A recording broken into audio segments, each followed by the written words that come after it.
Welcome back. Our discussion on interaction of light with biological molecules is more or less over. So, we will progress now to the interaction of light with cells. Here we will see that what kind of effects are manifested when a cell or cellular components absorbs light. Let us begin. So, there is a full breadth of biology called photobiology that deals with the interaction of light with living organism, and this organism ranges from viruses to organisms such as me and you. So, from 100 nanometer to a micro size, we discussed on interaction of light with living organisms, tissues which has been taken out from a living organism, and everything in between. Now, as compared to our studies or our discussion on interaction of light with molecules, photobiology or interaction of light with cells actually start a chain of events. It not just particular electron absorbs light, goes up and comes down, and that is the end of the story. It induces a chain of events. So, one event give rise to another, that give rise to another. So, it is a chain reaction that goes on when we are discussing about photobiology. It can, not always, but light can induce several physical, chemical, thermal and mechanical changes onto the living organism upon exposure to light. Think about it. Your skin might get burned if you expose yourself to UV radiation. You know the tanning beds that are quite popular in Western countries, where men and women expose themselves to UV rays so that their skin color darkens. Similarly, in our places, we say in our country, do not go out to the sun, your skin color might change. So, these are some of the effects where not just a molecule change from its vibrational spectra or an electron goes to pi bonding to anti-pi bonding, though those are integral part of it, it manifests or it goes or it makes some kind of a physical change onto the organism. There is a physical change onto, say, your skin, or there is a mechanical change onto your skin. The skin part is just an example that I gave. You will see what I actually mean in several other examples. So, photobiology more or less deals with interaction of light with life. There is a very beautiful book regarding that I will tell you at the end. So, interaction of light with cells. Let's focus for the time being of our interaction of light with cells. Now, here there are we can divide light absorbing components when it comes to cell or cellular structure in two different categories. One is endogenous, another is exogenous. Endogenous means internal matter. So, there are certain components which are part and parcels of cells. They are internally associated. They are constituents of cells and tissues, and they absorb different light. So, RNAs, DNAs, proteins, biopolymers, these are part of any cell, endogenous therefore, and they absorb light, and then there is manifestation of that light, a manifestation of that absorption. I am coming to the manifestation part soon. There is of course extracellular components. We discussed extracellular matrix, those glue like structures that helps cells to adhere to one another, signal among one another, thereby cells form tissues, and this tissue manifests into a particular function, give rise to organs, etc. So, all of these several components of these internal material of the cells absorb light. Then there are exogenous materials. Exogenous materials are foreign bodies, foreign molecules, foreign chemical agents that we inject, that we make them to interact with cells or cellular components. These exogenous materials, we call them photosensitizers. Photosensitizer, these are specific molecules that upon excitement with light attach themselves covalently, not van der Waal, not hydrogen bond, covalently with a cellular component, with a protein, with a DNA, with an organelle, with a tissue as such. And this attachment of this foreign particle, foreign chemical agent has different manifestation. It overall makes different changes onto the product, onto the material, onto the cellular component it is attaching itself to. Okay? Endogenous, exogenous. Endogenous, internal material, they absorb light and there are different manifestation which we are going to see. Exogenous materials, foreign bodies which upon excitement with light attaches themselves to cells, cellular particles, cellular components, and they create some sort of a effect. Let us continue. So, these are the different constituents of cells. This is not an exhaustive list, and there is different wavelength of light that they absorb.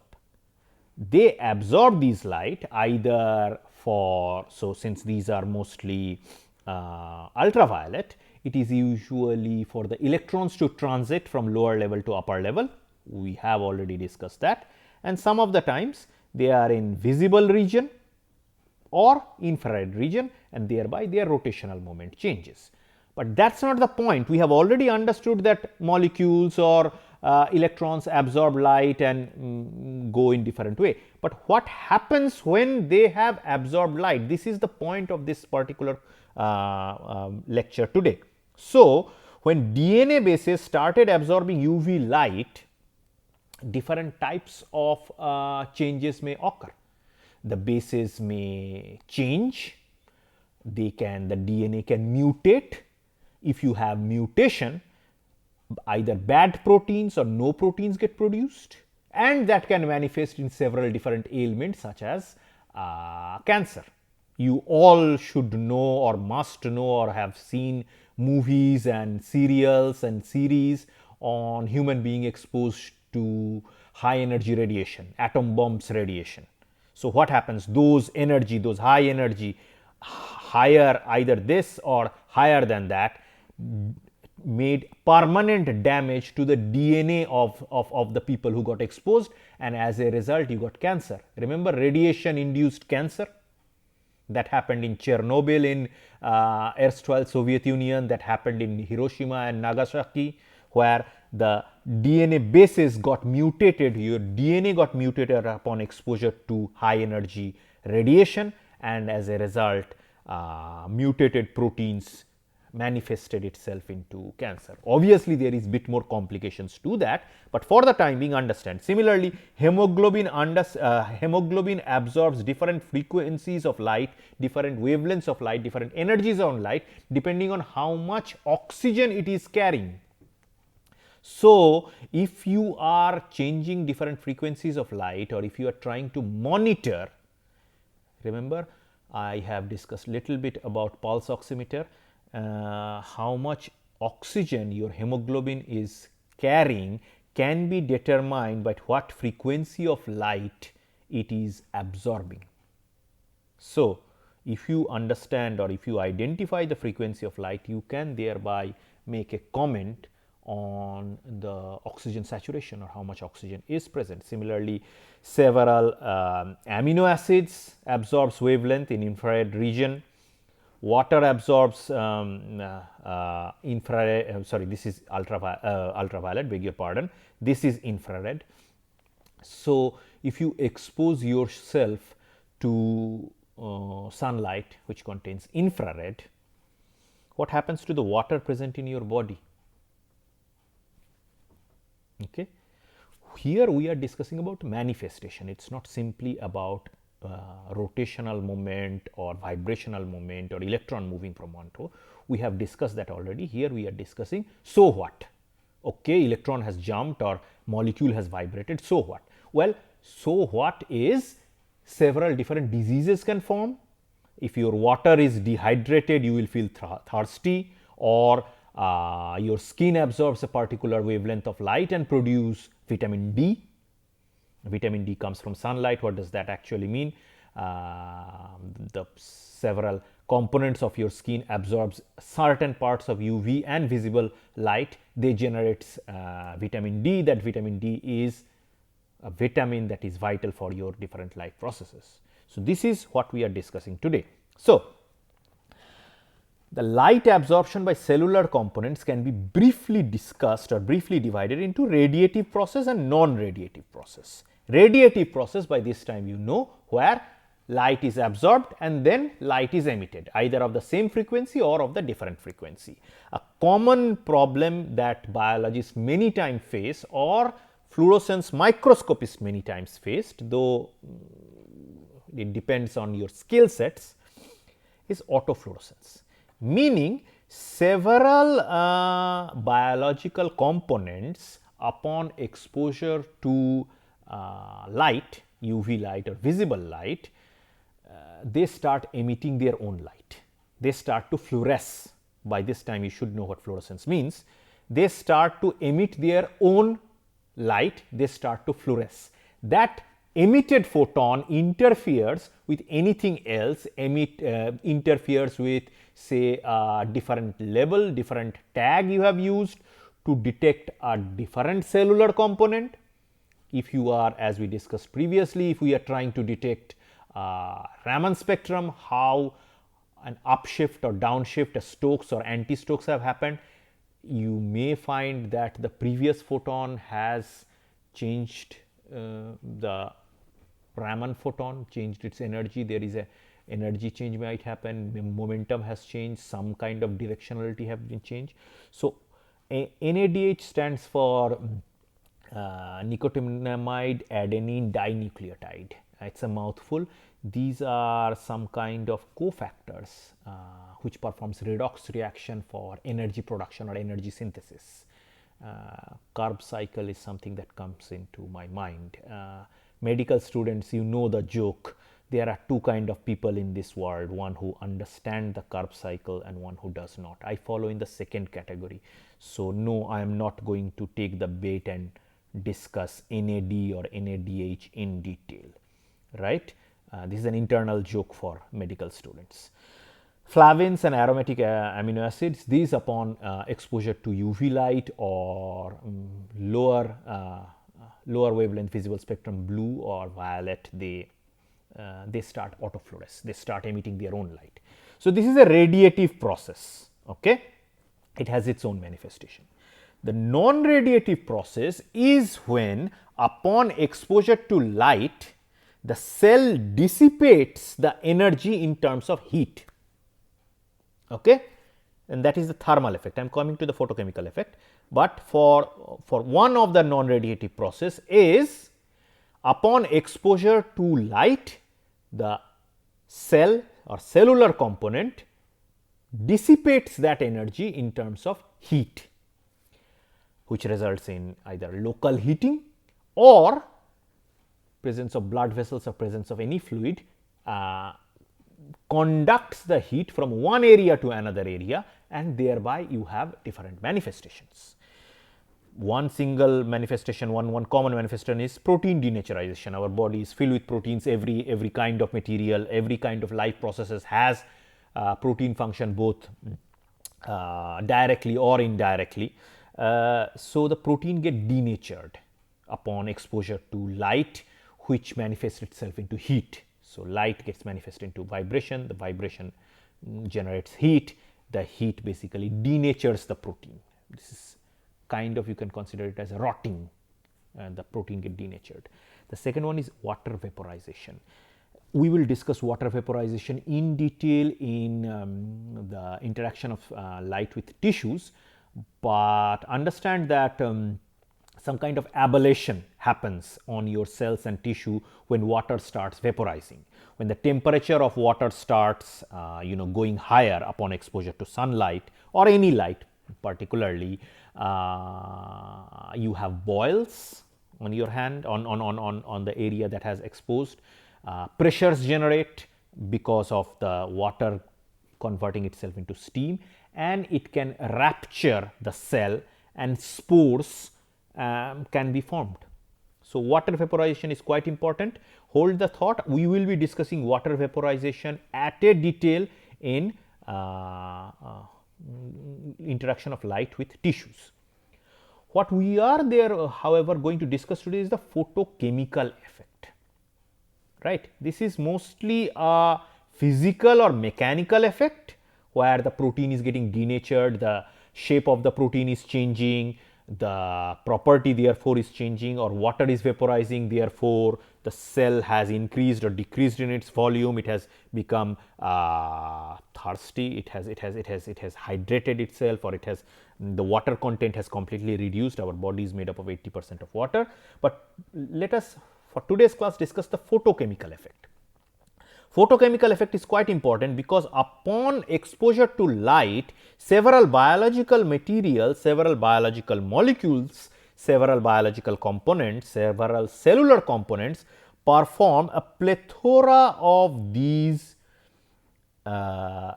chemical reaction: photo addition, photo fragmentation, oxidation, hydration, and photo rearrangement.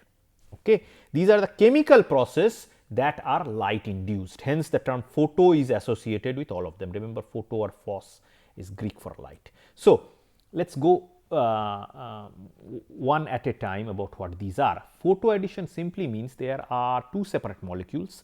Upon exposure to light, they combine. Dimerization. Thiamine dimerization or photodimerization is a common example, where thiamine A and thiamine B upon exposure to light combines, and you have TT. Remember, thiamine is a base pair for DNA, and it is long discussed or long thought of, long held belief that all these molecules, all these base pairs come together to form these bonds and thereby create a DNA when exposed to sunlight. That's how life formed in our planet. Photofragmentation is the opposite, where a decomposition of a large complex molecule happens when it absorbs light. Okay. Light excites certain electrons of complex molecules. That electrons go to antibonding state, and because of the going into the antibonding state, antibonding can happen, and thereby the overall molecule can fragment, can decompose. Riboflavin is one such thing which decomposes upon exposure to light. Photooxidation, where excited molecules add oxygen. Cholesterol is one such molecule, when you expose it to light, will attract an oxygen from a nearby area. Photohydration is the opposite, where excited molecule adds water molecule.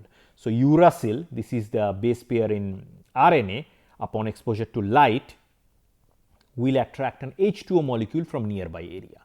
Thereby, different manifestation will happen. Remember, thiamine or your water molecule or uracil, these are base pairs. When they are getting themselves modified, don't you think the overall DNA, RNA is somehow getting modified? The protein therefore is getting modified. Photo rearrangement is quite an interesting topic, which we will be discussing at length in our next classes, where rearrangement of bonds occur. The chemical formula remains as it is, the chemical formula does not change, but the bond has rearranged. And this is what I was discussing about dehydrocholesterol in your skin producing vitamin D3 upon exposure to UV. I still would not recommend you to go into tanning beds and expose you to harmful radiation. Normal sunlight is more than enough capable to produce vitamin D3 in your body. There is a misconception that we go to tanning beds and that gives us vitamin D3, that increases our immunity and whatnot. I strongly recommend you not to. But the point that I am making is, photo rearrangement is one such process in which the chemical formula remains as it is, but the bond of the molecule changes upon exposure to light. Now, remember, all of these different cellular processes, they have huge, big, complex chemical reactions, chemical formulas, which I have skipped. As a exercise, try to look at the chemical reaction of photodimerization of thymine. Okay, do it as an exercise so that your knowledge will be complete in this regard. What are the chemical reaction, the actual chemical reaction? You know, you balanced chemical reaction. Just Google it, just see for yourself what are the different chemical reaction, what are the different chemical formulas because of each of them. There is a beautiful list, and you can see actually what is happening, what molecule is combining with what molecule, what bond is forming, what bond is rearranging. I have purposefully left it for you to do it yourself. I am not going to spoon feed everything. I am giving you the list. The onus is on you to investigate a bit further. Let us discuss a little bit about the exogenous part. Exogenous part is where you add an external material, an external compound that upon exposure to light covalently bonds with a constituent molecule of a cell. There are several such examples, usually organometallic compounds. There are specific exogenous chromophores. They perform different redox reaction, but the most important thing that they can be used for is they can be used for production of reactive oxygen species, ROS. Medical student will know what I mean by ROS. Meaning, so you have this material, this exogenous chromophore, okay, a metal organic compound, MOF sometimes, that upon exposure to light sticks to a particular cell, a particular cellular structure, say cell membrane, and generates reactive oxygen species. These reactive oxygen species are either singlet oxygen, remember singlet oxygen, singlet species from your fluorescence lecture, anions, or free radicals. Meaning these oxygen species, as the name suggests, are highly reactive. They will try to react. It produces free oxygens, basically oxygen anions or singlet states, which are highly reactive, and they will try to react, or they will try to perform a redox reaction with the nearby cellular area, nearby anything that is around them. Okay. So, this material has attached to the cell, a combination, a covalent bond formation of this results in formation of reactive oxygen species. This reactant oxygen species will react with anything in the surrounding area in a violent redox reaction. What I mean by violent redox reaction? It generates energy, or it generates heat, or it basically burns. It basically burns the nearby area or the area where it is trying to react.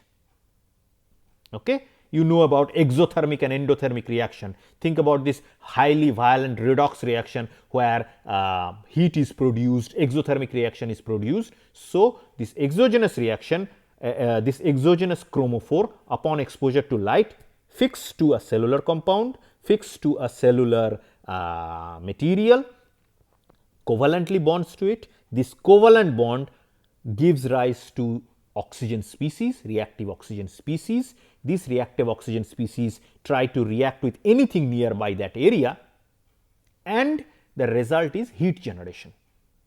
The resultant area is burnt. Where do you think this can be used? I will tell you, this can be used in light activated cancer therapy. Suppose you have a tumor, suppose you have an area which you are thinking, or which you have understood that this area is tumorous, there is a metastasis, there is a cancerous growth. You put some kind of exogenous material, exogenous chromophore to it. They covalently bonded with the cells, bad cells that is, that are proliferating with unchecked, the tumorous cells. They attach to it, they covalently bond to it upon exposure to light, of course, and this bonding of this exogenous chromophore creates oxygen species, reactive oxygen species. This reactive oxygen species burns the nearby area. What is the nearby area? The nearby area is also tumor. So, basically it burns the tumor, and since these are molecules, the heat produced is quite localized, quite small, right. How much heat can a molecule produce? You obviously optimize by how much exogenous chromophore you will put, and we have a detailed calculation of this chromophore produces this much reactive oxygen species, this much reactive oxygen species generate this much heat. But once you have that chart, once you have that optimization, once you have that dose, remember you put that in a specific area where the tumor, where the cancerous growth is there, and that has resulted in formation or burning of the nearby periphery. Thereby, you are burning the tumor without affecting any other area, unlike chemotherapy.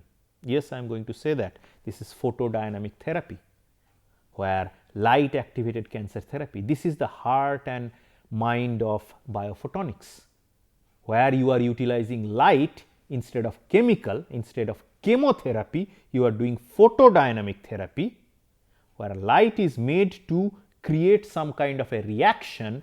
That reaction is burning off, that reaction is producing enough heat that is going to burn off cells or cellular components or